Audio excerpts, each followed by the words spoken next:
TB Take Off Podcast แค่อยากให้รู้ เอาครับทุกคนตอนนี้ TB Take Off กลับกันใหม่แล้วนะครับ ครับผม วันนี้เราอยู่ในรายการอะไรครับพี่เต้TB Take Off Podcast แค่อยากให้รู้ครับพี่วันนี้เรามาทำตอนไหนกันต่อครับเราทำยาสีฟันไปแล้วจากตอนที่แล้วนะคราวนี้เราก็มาคุยเรื่องประวัติแปรงสีฟันกันดีกว่าพี่เรามียาสีฟันแล้วนะเราก็ต้องมีแปรงสีฟันต้องใช้คู่กันนะใช่อย่างใดอย่างหนึ่งไม่ได้นะใช่เราจะใช้นิ้วแปรงก็คงไม่สะอาดนะก็จะแปลกๆนิดนึงครับพี่แล้วแปรงสีฟันความเป็นมาเป็นยังไงเหรอพี่เต้จะพูดคร่าวๆให้ฟังแล้วกันครับก็คือแปรงสีฟันมันมีวิวัฒนาการมาจากกิ่งไม้โบราณครับในยุค 3,500 ปีก่อนคริสตกาลเลยนะพี่มาสู่แปรงด้ามจับแบบปัจจุบันที่เริ่มโดยนักโทษชาวอังกฤษนะพี่ชื่อวิลเลียมแอดดิสในปีคศ1780ครับครับผมซึ่งเขาผลิตจากกระดูกสัตว์และก็ขนหมูก่อนจะถูกปฏิวัติอีกครั้งด้วยแปรงขนไนลอนในปี1938ครับพี่ครับนี่คือจุดเปลี่ยนเลยนะใช่ครับเพราะว่าผมจำได้ว่าด้วยความที่เขาอยากทำความสะอาดฟันและไม่รู้จะทำไง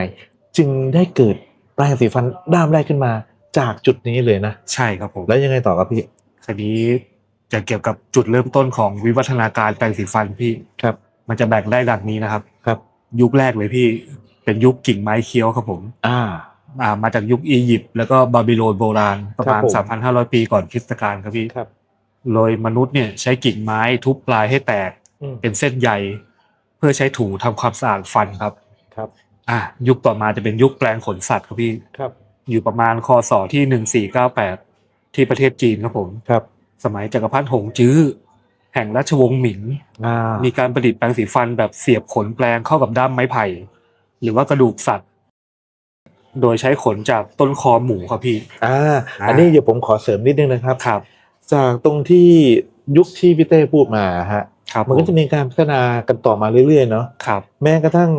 ทั้งในศาสนาพุทธและในศาสนาฮินดูในอินเดียเนี่ยก็มีประวัติการใช้กิ่งไม้เนี่ยแบบที่พี่เต้บอกมาสะเดาเพื่อทำความสะอาดฟันเขาเรียกว่าสะเดานะ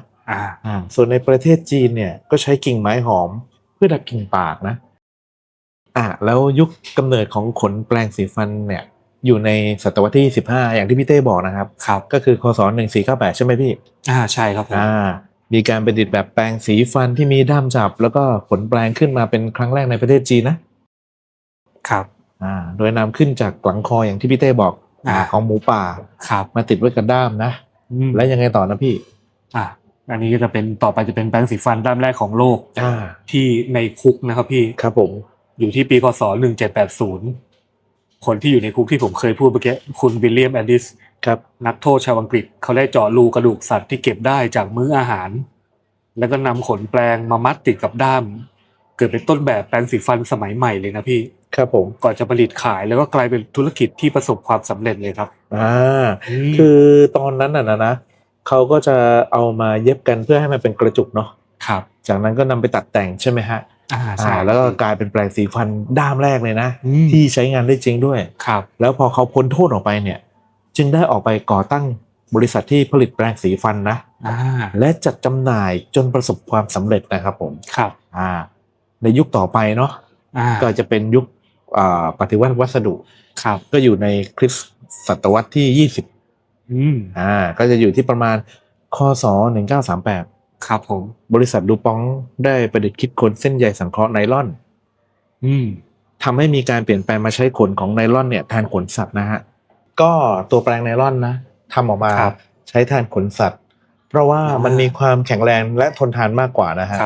แล้วก็ถูกสุขอนามัยมากกว่านะ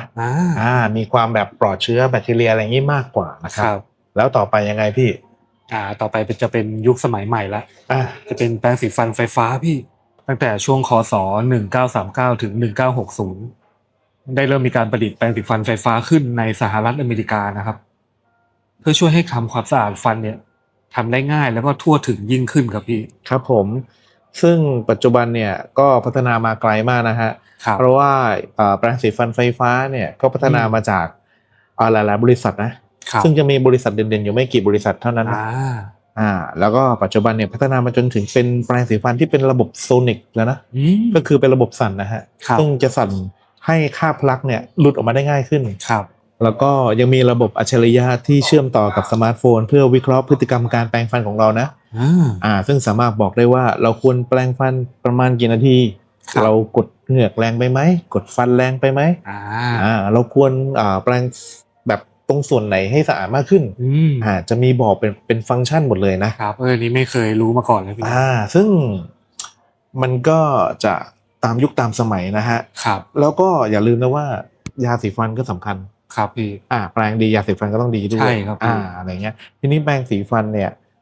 ที่ประดิษฐ์กันอยู่ทุกวันนี้มันมีทั้งแบบทั้งชาร์จใช้ถ่านแล้วก็เป็นด้ามใช่ไหมฮะทุกวันนี้ยังใช้เทคโนโลยีตั้งแต่อันเดิมและสมัยใหม่ซึ่งอันเดิมเนี่ยผมบอกเลยว่าทุกคนก็ยังใช้อยู่ครับเพราะมันเป็นเขาเรียกว่าอะไรนะสิ่งที่ง่ายที่สุดนะในชีวิตประจำวันนะตื่นมาก็หยิบด้ามแปรงขึ้นมาแล้วก็แปรงสีฟันทีนี้เนี่ย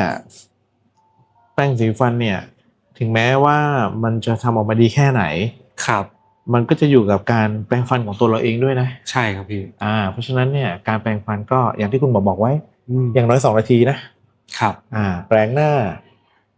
แปรงด้านในสะบัดออกสะบัดเข้าสะบัดออกและที่สำคัญต้องอย่าลืมแปรงลิ้นด้วยนะเพราะแบคทีเรียที่ลิ้นเนี่ยสะสมอยู่เยอะมากเลยซึ่งทั้งนี้ทั้งนั้นนะการแปรงฟันให้สะอาดเนี่ยทุกวันนี้แปรงสีฟันแบบธรรมดาแล้วแบบไฟฟ้าเนี่ยมันมีหลากหลายรูปแบบนะฮะมีให้เลือกใช้โดยทั่วไปนะด้ามจับโดยส่วนใหญ่ก็ทำจากพลาสติกใช่ไหมครับเพราะฉะนั้นเนี่ยตัวด้ามที่เป็นพลาสติกก็จะค่อนข้างแข็งนะเพราะฉะนั้นเวลาแปรงฟันอย่าแปรงแรงเกินไปอย่ากดแรงเกินไปเพราะมันจะกระแทกปากได้เคยไหมครับเคยเพราะบางคนคิดว่าแบบอยากให้มันสะอาดทำแล้วเร็วๆแล้วพอแรงปุ๊บกระแทกปากจริงๆแล้วยาสีฟันกับแปรงสีฟันเนี่ยช่วยสลายคราบพลักอยู่แล้วนะมันไม่จำเป็นจะต้องแปรงแรงเลยแค่แปรง2 นาทีแบบปกติแค่นั้นก็ได้ประสิทธิภาพที่มากแล้วนะฮะแล้วก็ส่วนหัวแปรงเดี๋ยวนี้มันมีทั้งเล็กและใหญ่สังเกตไหมแล้วหัวแปรงยุคใหม่ก็คือสำหรับคนดัดฟันด้วยนะเพราะฉะนั้นเนี่ยเลือกให้ตรงกับสิ่งที่เราต้องการนะฮะแล้วก็มันจะมีทั้งหัวเหลี่ยมผืนผ้ารูปไข่รูปมนกลมเนี่ยทุกสิ่งทุกอย่างจะเขียนระบุไว้ที่ตัวแพ็กเกจเลยนะฮะว่าเป็นแบบไหนยังไงแล้วอันนี้แล้วแต่ชอบนะแต่ถ้าอยากจะให้อ่อนโยนหน่อยก็เลือกขนที่มันอ่อนนุ่มหน่อยก็แล้วกันแล้วยังไงต่อนะพี่เต้อันนี้ผมอยากจะขอเสริมวิธีการแปรงฟันให้อีกนิดนึงครับพี่การแปรงฟันยังถูกวิธีเนี่ยจริงๆเราควรใช้สูตร2-2-2ครับพี่คืออะไรบ้างรู้ไหมฮะฟองหน้าเหรอฮะไม่ใช่คล้ายๆกันยังไงครับพี่ก็คือแปรงฟันอย่างน้อยวันละ2 ครั้งก็คือเช้าและก่อนนอนนานครั้งละ2 นาทีและอีกอย่างเนี่ยไม่เคยรู้มาก่อนเลยพี่เราต้องงดทานอาหารหลังแปรงฟัน2 ชั่วโมงนะอันนี้ไม่เคยรู้เรื่องมาก่อนเลยนะพี่ซึ่งก็ค่อนข้างยากนะในยุคปัจจุบันนะที่เราเร่งรีบนะใช่ครับพี่แต่อย่างน้อยๆต้องแปลงฟันไว้หน่อยนะไม่ดีถ้าทำได้ก็ดีฮะแล้วก็จะเป็นวิธีที่แบบเราก็อาจจะแบบรู้กันอยู่แล้วแหละคือควรจะทำมุม45 องศาวางขนแปรงแบบบริเวณรอยต่อระหว่างเหงือกและฟันอะไรอย่างนี้พี่ครับผมปัดขึ้นลงเบาๆอย่างที่บอกขยับแปรงเบาๆแล้วก็ปัดลงสำหรับฟันบนหรือปัดขึ้นสำหรับฟันล่างอะไรเงี้ยพี่แล้วก็แปรงทุกด้านทำความสะอาดแบบทั้งด้านนอกด้านในแล้วก็ด้านบดเคี้ยวรวมถึงแปรงลิ้นด้วยเพื่อลดกลิ่นปากครับพี่คล้ายๆกันทีนี้เนี่ยที่เมื่อกี้บอกว่าอย่าแปรงแรงเกินไปมันมีสาเหตุด้วยนะครับมันจะทำให้เหงือกร่นได้ซึ่งเป็นสาเหตุทำให้ฟันชำรุดและเสียหายแล้วก็ตกร่องอาจจะมีปัญหาร่องเหงือกตามมาได้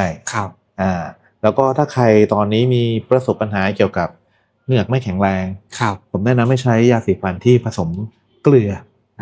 เพราะเกลือจะช่วยให้เหงือกแข็งแรงมากขึ้นนะครับทีนี้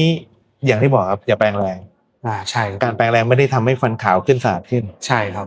ฟันขาวขึ้นสะอาดขึ้นอะไรอยู่ที่สูตรของยาสีฟันทีนี้ก็แค่แปรง2 นาทีอย่างดีที่สุดก็เพียงพอแล้วแล้วก็ทุกครั้งที่ใช้แปรงสีฟันกับยาสีฟันนะครับก็ต้องดูด้วยว่าเราใช้สูตรอะไรบ้าง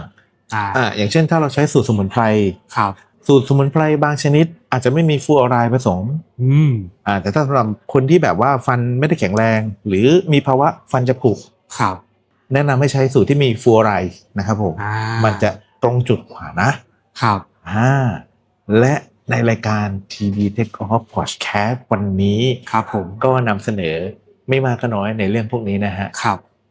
ยังไงตามไปดูตอนที่แล้วได้นะฮะเกี่ยวกับเรื่องประวัติศาสตร์ยาสีฟันนะครับผมอยากจะเสริมนิดนึงแล้วกันพี่ครับก็คือเวลาเราแปรงฟันเนี่ยเราอย่าบีบยาสีฟันน้อยเกินไปพี่ครับเพราะทางบริษัทชั้นนำทั่วไปเนี่ยเขาบอกว่าควรจะบีบยาสีฟันให้เต็มแปรงครับพี่เพื่อให้มันเกิดประสิทธิภาพสูงสุดโอเคครับคือจริงๆอย่าเสียดายใช้ให้เต็มประสิทธิภาพดีที่สุดนะครับครับผมมันจะได้ผลลัพธ์ที่ดีที่สุดนะครับใช่ครับพี่และวันนี้ในรายการ TB Take Off Podcast แค่อยากให้รู้ครับพี่ต่อไปเราจะมานำเสนออะไรครับมาติดตามกันในคลิปหน้าด้วยนะครับสำหรับวันนี้ครับผมพี่บอลผมพี่เต้ครับต้องขอลาไปก่อนนะครับครับสวัสดีครับสวัสดีครับ